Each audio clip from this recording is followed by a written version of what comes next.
Welcome to the coaches meeting for the Avalanche Rescue Challenge. Tonight I wanted to explain to you the different aspects of the challenge. Pretty much since everybody's endured the snow days for the past 2 or 3 years, I thought it would be a joke to have a snow theme because everybody loves them days off of school. So this year everything revolves around the Avalanche Rescue Challenge.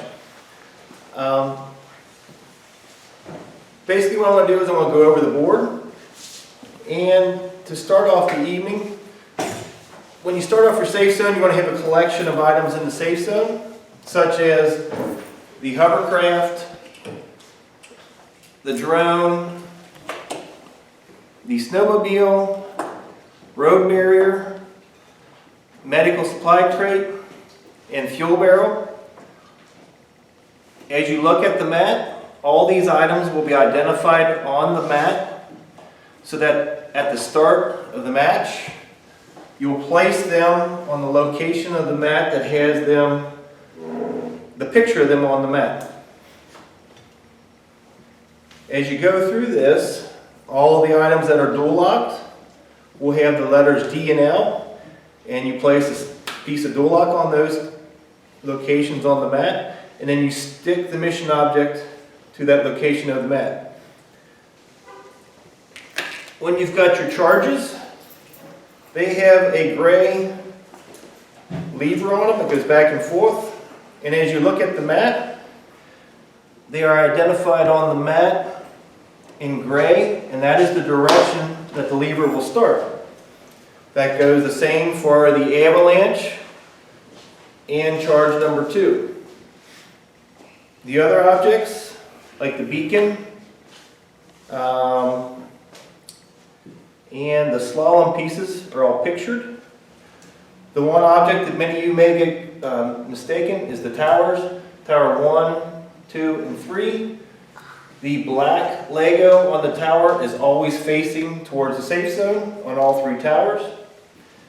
And to secure the string, before you place your mat, you're going to have to put double-sided tape or dual lock on the underneath side of Tower 1 to help keep Tower 1 somewhat vertical.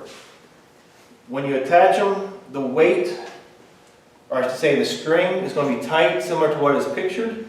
And then as you add weight with the ski lift worker, you will get some slack in the string, and that is okay just as pictured there. Now at this time I'm going to go ahead and go over the different missions. I should start off by saying to help out teams and students, you will start off the match with 50 points. And the 50 points, everybody has 50 points at the beginning of the match, and the 50 points represent the salt barrels. There's 5 of them, and each one's worth 5 points as they start on the match, or start out the match. The second 25 points is for the lodge, and that is the entire outline of the lodge. You've got a dark brown, light brown, the deck area, and the pool area is all considered part of the lodge. And as long as there are no Legos from the debris touching that area, you receive 25 points for the lodge being free from the impact of an avalanche. Now, to start off the missions, mission 1, we're going to come over to the safe zone, and you have your supply crate. You must deliver the supply crate to the hospital. If you deliver the supply crate to the hospital, and the crate touches any red Lego, you receive 15 points. If you're able to place the crate on the hospital, and the referee can visibly see white on the surface of the hospital without it touching any red Lego, you receive 25 points. Now mission 2 involves the hovercraft. And for this one, you need to deliver the hovercraft to Echo Lake. If the hovercraft delivered to Echo Lake is partially in the lake and partially in the white or snow area, you receive 10 points. If the hovercraft is completely in the lake, and that would include the area of the black that borders the map, if it's in that area only, you receive 25 points. The next object, mission 3, which is the road barrier. Now you have two choices with the road barrier. You must place the road barrier after the fork in the road. So if you place the road barrier in this section, you receive no score. You must place the road barrier after the fork on Echo Lake Road. And if the referee can see white on both sides of the barrier, you receive 10 points. If you choose for a more difficult task to deliver the road barrier to Pine Mountain Lodge Road, you will receive 25 points if you place it on that road. Now to clarify, the barrier placed in this position would be no score. No score for that position because you see black, the black part of the road. And you would receive a score because there is no black visible on either side of the barrier.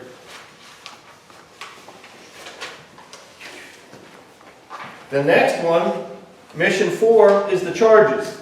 And to help prevent avalanches, sometimes they'll set off charges to detonate unstable snow and allow it to fall in a controlled manner. Well, the first charge, charge number 1, again, the lever will match the gray on the map. You must activate the charge and send it in that direction. If you activate charge number 1, you'll receive 20 points. Now, to cause a little confusion with my cameraman, we're going to go to charge number 2. And charge number 2 is very similar in that you have the gray Lego, which is smaller in size and vertical, and you must activate charge number 2 by placing it towards the map. Now to make a score on charge number 2, you'll have to use a jig, and that's a 3x5 angle beam, and you place it at the nose of charge number 2.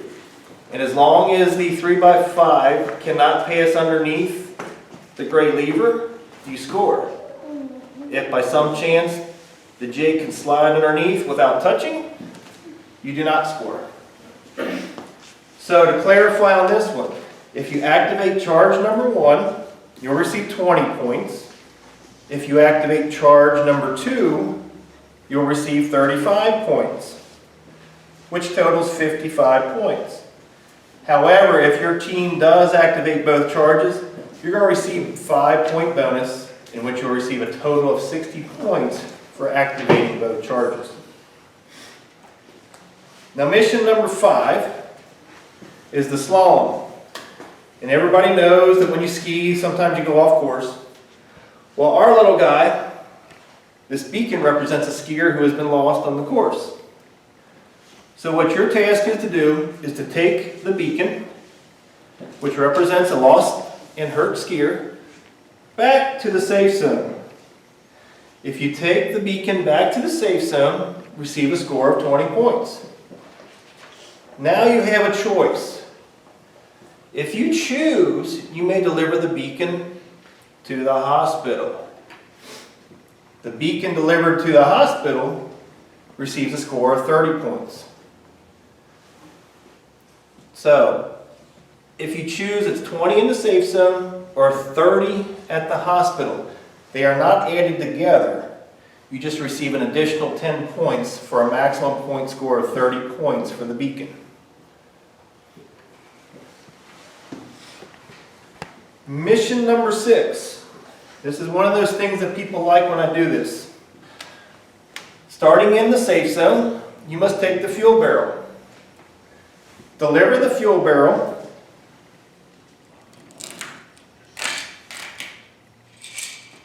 We'll move that out of the way. Deliver the fuel barrel to the roof of the ski lift. The ski lift has ran out of fuel, and you must deliver the fuel barrel to the roof of the ski lift. However, the fuel barrel does not score in that position. The fuel barrel is not allowed to touch the mat. The fuel barrel must be in or above this brown area, but it is not allowed to touch the mat. So the referee, when he scores this, will look from above looking down, and as long as the barrel is in the outline of the ski lift roof and not touching the mat, you will receive a score of 20 points.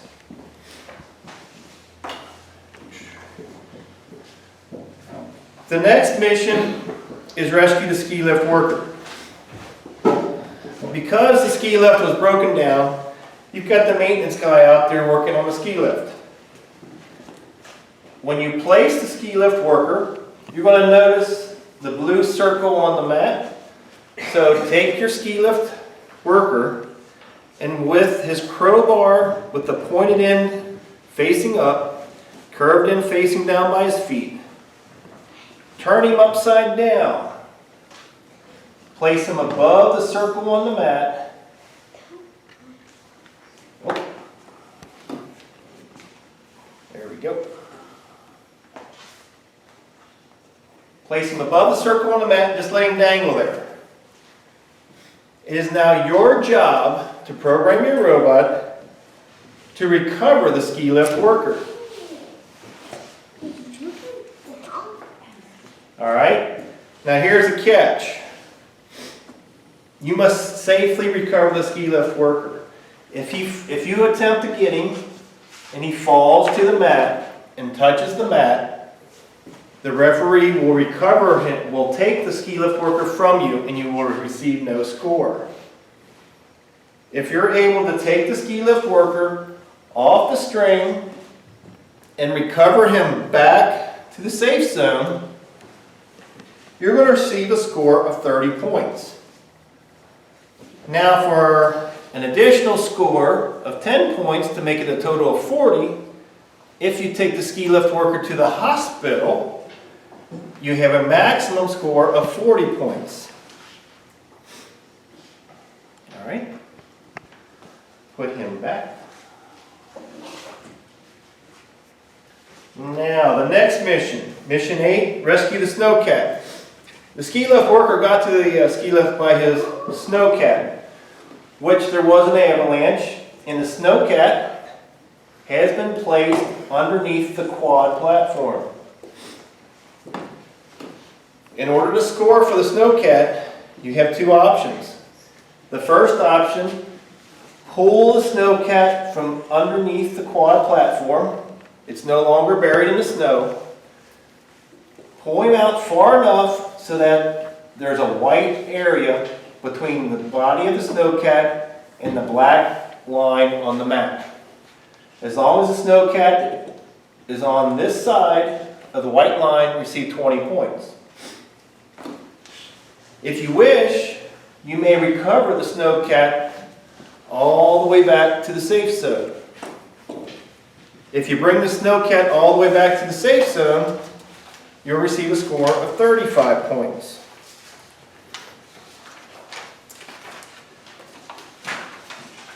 Put him back where he started. Put these guys back up here.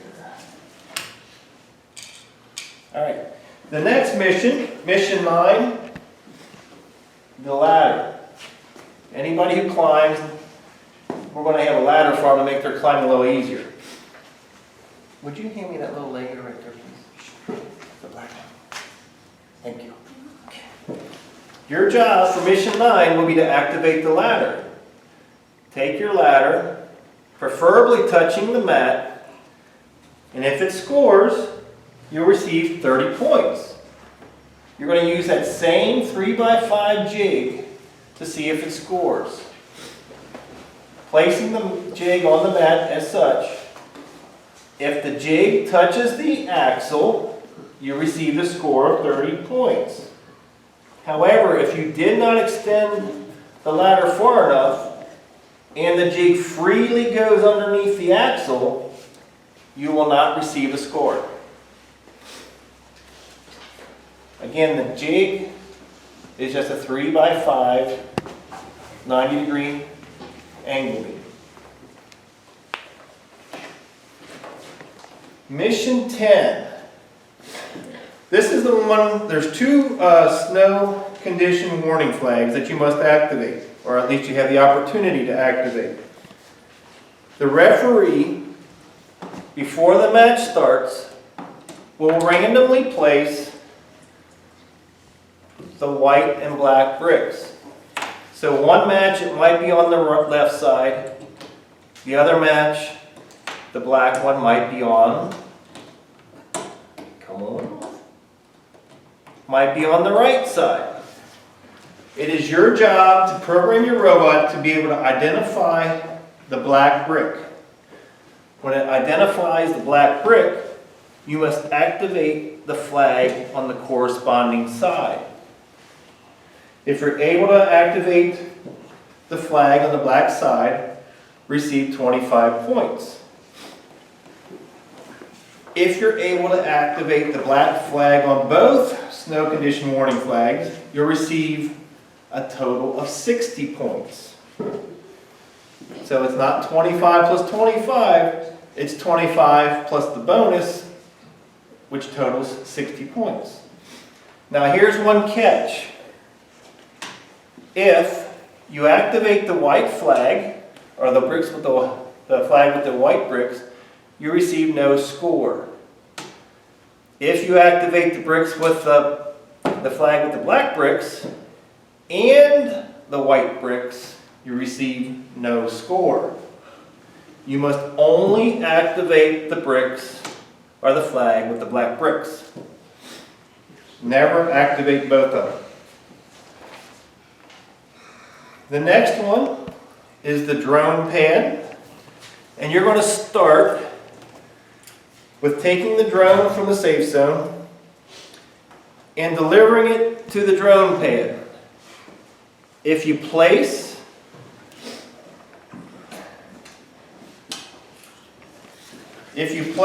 the drone on an angle, as I'm holding it in my hand, you'll receive a score of 20 points. If you place it flat, you'll receive a score of 40 points. And the catch here is if it tilts, you receive no score.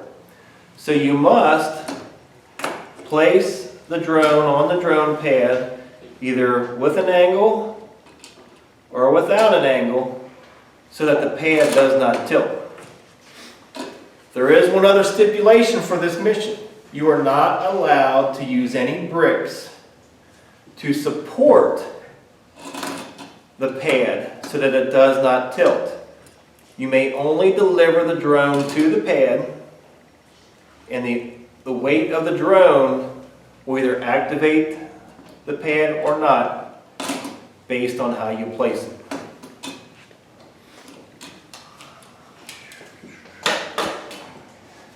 Now, I've got three choices for you.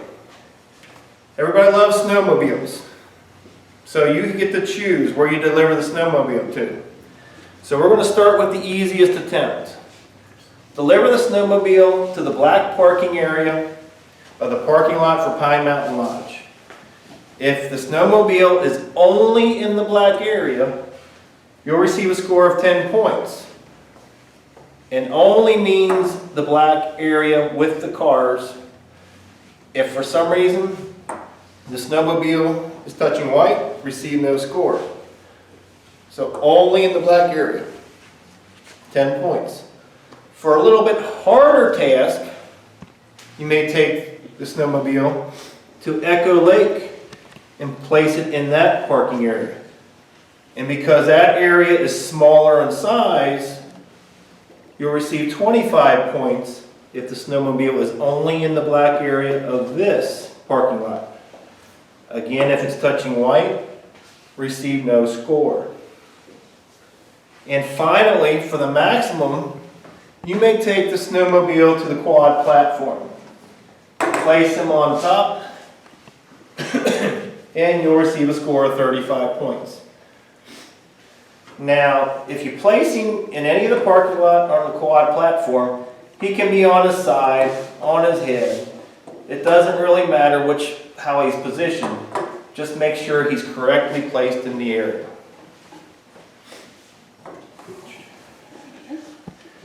Now, we're going to go to mission number 13, which is the Avalanche. And this one you have to choose.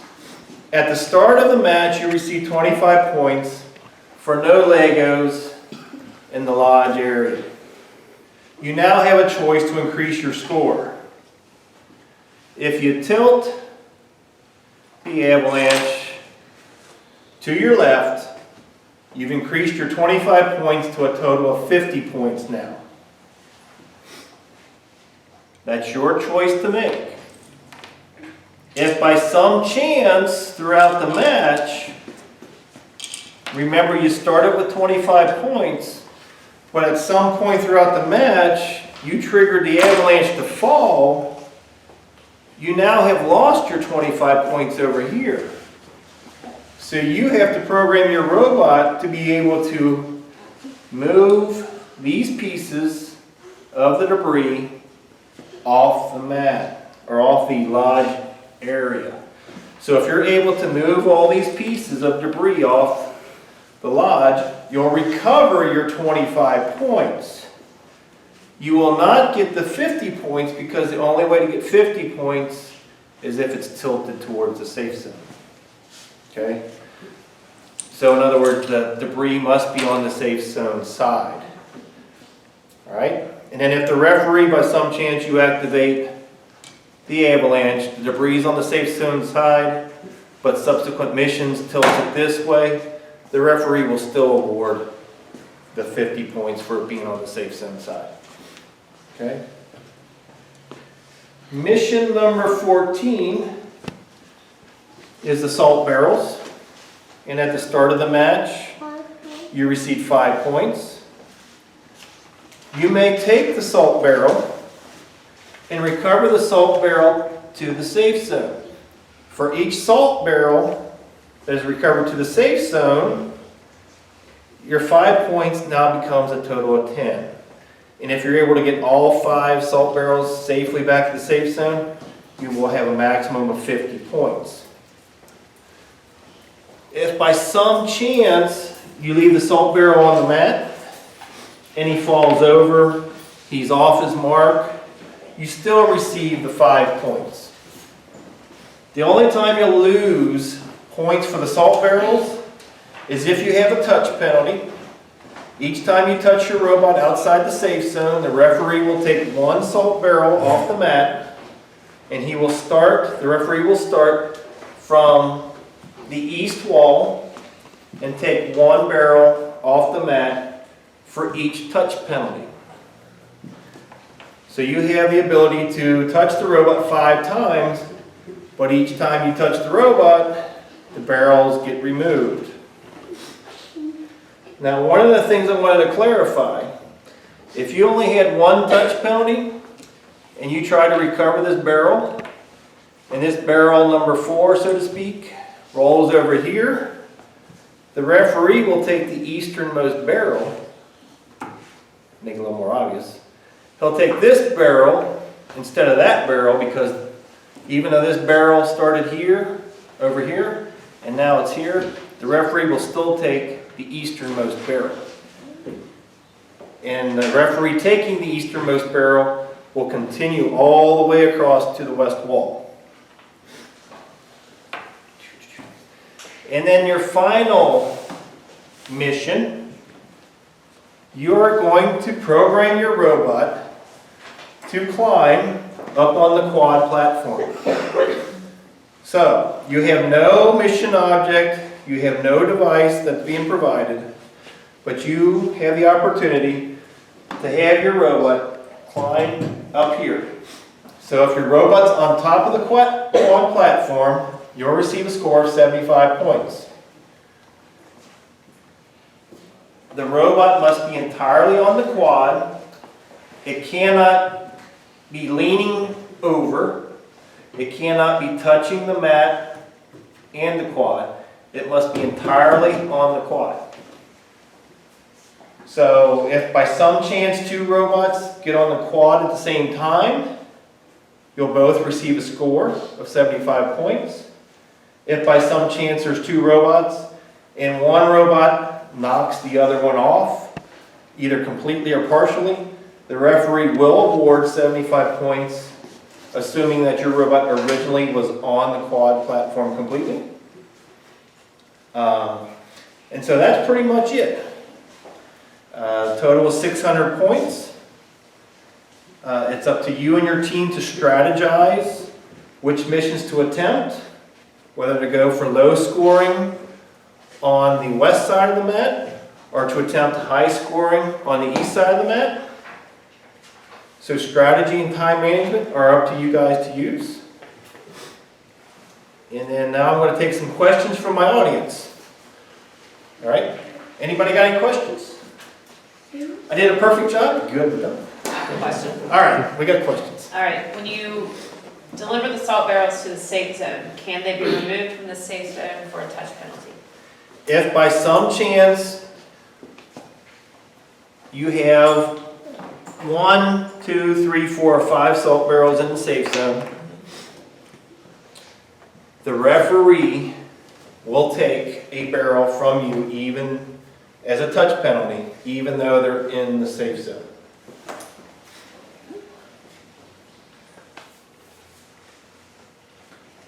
Question number 2. Does the snowmobile have to be touching the quad, or if you take your robot off at the end, can it be residing in your robot on top of the platform? Let me see. Well, I'm going to tell you, one of the things you bring up are words like on, in, above, and it says in the black area. Okay? My definition of in, it does not have the word touch. So therefore, as long as the snowmobile is in the area of the quad, that can be above or touching it, it would score. The one thing I will tell you is that according to the general rules, make sure that if you attempt to deliver something and two objects are together, they are not connected. So if you have a mission object, such as the snowmobile, and for some reason you want to attach this gray Lego to it, that is not allowed. No mission object may be attached either together to another mission object or to other Lego pieces that you bring to the match. The mission object must be free from other Legos. Any other questions? On the hospital, with the Red Cross package you got here, Yes? it has to be totally within the red. But if you bring the skier or the injured skier, does it have to be totally within the red as well? So what's going to happen for the crate, you'll receive your score based on whether it's touching red or only white. You'll receive your score for the beacon without regards to color of the Lego, but it must be on top of the platform. And that's the same for your ski lift worker. He must be on top of the hospital. So as long as he's not touching the mat and he's on top of that platform, he's good. So for some reason, if any of these objects are leaning and they're touching the mat, you would not receive a score. To receive a score, it must be on top of that platform in some fashion. And again, remember, according to general rules, you could not do this, attaching the three together and place them there. You would receive a 0 score if you attach those Legos together and deliver it like that. As long as the Legos are not attached, you can deliver them to the hospital. Do not attach them. So you have to choose basically based on your ability and point value whether you deliver 1, 2, or 3 of those objects to the hospital. But they can be stacked, just not attached. They could be stacked, not attached. Okay. If the Red Cross mechanism gets moved onto the red, if you scored inside. So the referee, so if you, in mission 1, you delivered your medical crate and it was perfect, so you see white all around but through subsequent missions, he gets moved to the side and he's touching red. The referee's going to score as if there's a picture in time, and at the end of the match, however these pieces are looking at the end of the match, that's how he's going to score their placement. The only object that the referee's going to deal with during the match will be the ski lift worker if he touches the mat, or the salt barrels for penalties if you touch your robot. All the other objects the referee will score at the end. Okay? Right? Question on the flag again. How do you get additional points for the flag? Basically, there's 2 opportunities for the flag. There's 2 mission objects. If you activate... The other one, Doug, I think that's the confusion. Oh, there's a second one right here. Okay. Okay? Okay, all right. Okay. So, as you look on the mat, there's a green Lego and a red Lego. And your mission objects will always be set up so that the red and green Legos are touching their respective colors. You need to program your robot based on the black brick and its location that the referee places it. And you must activate the flag on the black brick side. So each match, potentially the referee is going to shuffle them. Both mission objects will match. So if the black brick is on the left side, both objects will have it on the left. If it's on the right side, the referee will place both of them on the right. All right? But you must program your robot to activate the side with the black bricks. And again, if you activate the first one, it doesn't matter which one, you get 25 points. If you're able to activate both of them correctly, you'll get a total of 60 points. Okay? And then remember, you must activate the black side. If you activate the white side, you get 0 points. If you activate both the green, or the black and white sides, you get 0 points. All right?